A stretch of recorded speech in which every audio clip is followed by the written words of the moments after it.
നമ്മുടെ ഛത്തീസ്ഗഡിലെ 2 കന്യാസ്ത്രീകളെ അകാരണമായി അറസ്റ്റ് ചെയ്തതിനെതിരായിക്കൊണ്ട് രാജ്യവ്യാപകമായിട്ട് വലിയ പ്രതിഷേധമാണ് ഉയർന്നു വന്നത്. കഴിഞ്ഞ ഒരാഴ്ചക്കാലമായി 2 കന്യാസ്ത്രീകളും ഒരു ആദിവാസി യുവാവും അവിടെ ജയിലിൽ കിടക്കുകയാണ്. അപ്പോൾ ജയിലിൽ ഇട്ടതിന്റെ കാര്യകാരണങ്ങളെല്ലാം ഇന്ന് വളരെ വിശദമായിട്ട് തന്നെ ചർച്ച ചെയ്തുകൊണ്ടിരിക്കുകയാണ്. അപ്പം അതിനെ എതിരായിക്കൊണ്ട് നമ്മുടെ രാജ്യത്തും നമ്മുടെ പാർലമെന്റിലുമെല്ലാം ഉയർന്നു വന്ന കാര്യം എല്ലാം ഇവിടെ വിശദീകരിക്കപ്പെട്ടതാണ്. അതിന്റെ കൂടി അടിസ്ഥാനത്തിലാണ് ഇടതുപക്ഷ എംപിമാരും ഇടതുപക്ഷ പാർട്ടി നേതാക്കളും 2 ദിവസം ഛത്തീസ്ഗഡ് സന്ദർശിക്കുകയും ജയിലിൽ കിടക്കുന്ന കന്യാസ്ത്രീകളെയും ആദിവാസി യുവാവിനെയും കാണാൻ ശ്രമിച്ചത്. ആദ്യ ദിവസം ഞങ്ങൾക്ക് കാണാനുള്ള അവസരമുണ്ടായില്ല. പിറ്റേ ദിവസം ജയിലിൽ ചെന്നവരെ കാണാനുള്ള സൌകര്യം ലഭിക്കുകയും അവരുമായിട്ട് ചർച്ച ചെയ്യാനുള്ള അവസരമുണ്ടായി. അവരുമായി സംസാരിച്ച സന്ദർഭത്തിൽ അവർ പറഞ്ഞ കാര്യങ്ങൾ, ഈ കന്യാസ്ത്രീകളുടെ പേരിൽ ആരോപിക്കപ്പെട്ട കുറ്റം അവർ ചെയ്തിട്ടില്ല. സമൂഹത്തിലെ പാവപ്പെട്ട ആളുകളെ സംരക്ഷിക്കാൻ വേണ്ടിയുള്ള ഇടപെടൽ നടത്തുന്നുണ്ട്. അവരുടെ വിദ്യാഭ്യാസ കാര്യത്തിലും ആരോഗ്യ കാര്യത്തിലും അവരുടെ സാമൂഹിക കാര്യങ്ങളിലുമെല്ലാം തന്നെ ഞങ്ങൾ ഇടപെടുക എന്നല്ലാതെ മറ്റ് ഞങ്ങളിൽ ആരോപിച്ച കാര്യങ്ങളൊന്നും ഞങ്ങൾ ചെയ്തിട്ടില്ല എന്നാണ് അവർ കൃത്യമായിട്ട് പറഞ്ഞത്. എങ്കിൽ പോലും അവരെ ജയിലിലടച്ചുകൊണ്ട് ഭീകരവാദികളോട് പെരുമാറുന്ന രീതിയിലാണ് പെരുമാറിയെന്നാണ് അവർ പറയുന്നത്. ഇന്ന് നമ്മൾ നമ്മുടെ ബഹുമാനായ ആഭ്യന്തര വകുപ്പ് മന്ത്രിയെ കണ്ട് ഈ കാര്യങ്ങളെല്ലാം തന്നെ അദ്ദേഹത്തിന്റെ ശ്രദ്ധയിൽ കൊണ്ടുവരികയും ഞങ്ങളൊരു മെമ്മോറാണ്ടം സമർപ്പിക്കുകയും ചെയ്തു.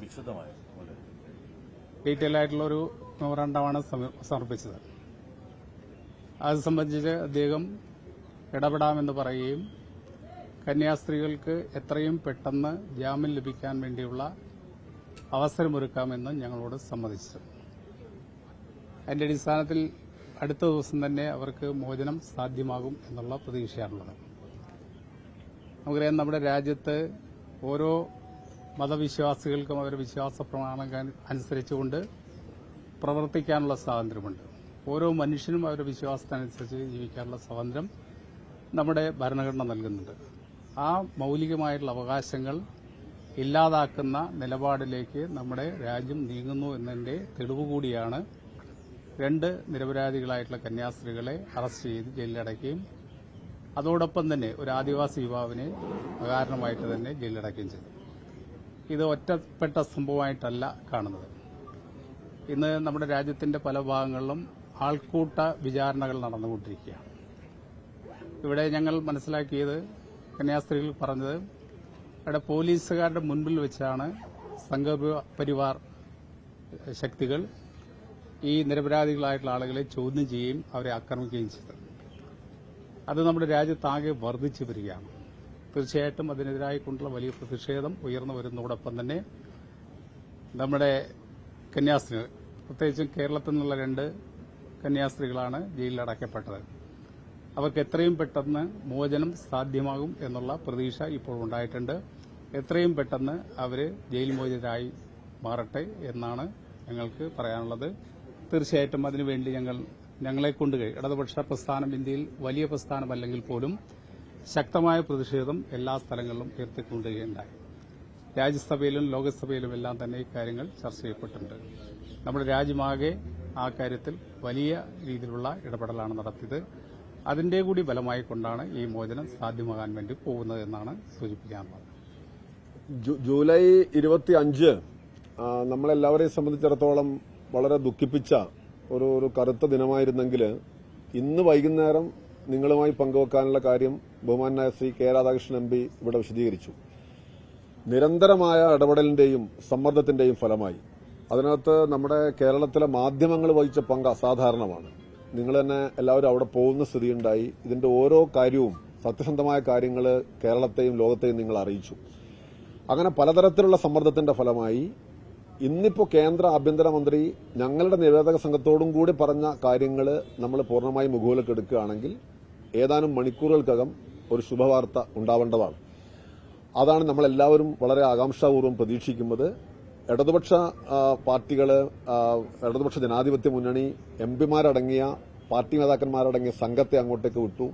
അതിലുപരിയായി ഈ സംഭവത്തെ ഒന്നാം ദിവസം അങ്ങനെ രാജ്യം ഈ സംഭവം ശ്രദ്ധിച്ചിരുന്നില്ല. പക്ഷെ ഇതിന്റെ ആഴം, ഇതിന്റെ ഭീകരത ഈ രാജ്യത്തെ മുഴുവൻ ബോധ്യപ്പെടുത്തുന്നതിൽ എംപിമാർ എന്നുള്ള നിലയിൽ ഞങ്ങൾ എല്ലാവരും വലിയ പങ്കുവഹിച്ചു.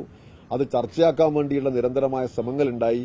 അങ്ങനെയാണ് ഇതൊരു വലിയ നാഷണൽ ഇഷ്യൂ ആയിട്ട് മാറുന്നത്. യഥാർത്ഥത്തിൽ നിങ്ങൾ BJP നേതാക്കന്മാരുടെ വേഷം തന്നെ ശ്രദ്ധിച്ചാൽ അവരിതൊരു ചെറിയൊരു പ്രശ്നം ആരെയോ അറസ്റ്റ് ചെയ്ത് കൊണ്ടുപോയി എന്ന നിലയിൽ ആക്കി ലഘൂകരിക്കാനായിരുന്നു അവർക്ക് ഉദ്ദേശം ഉണ്ടായിരുന്നത്. പക്ഷേ ദുർഗിൽ നിന്ന് ആഗ്രയിലേക്ക് BJP ഭരിക്കുന്ന ഒരു സംസ്ഥാനത്ത് നിന്ന് വേറെ സംസ്ഥാനത്തേക്ക്, എരുതിയിൽ നിന്ന് വറചട്ടിയിൽ നിന്ന് എരുതിയിലേക്ക് എന്നതുപോലെ ആരെങ്കിലും കൊണ്ടുപോകുമോ?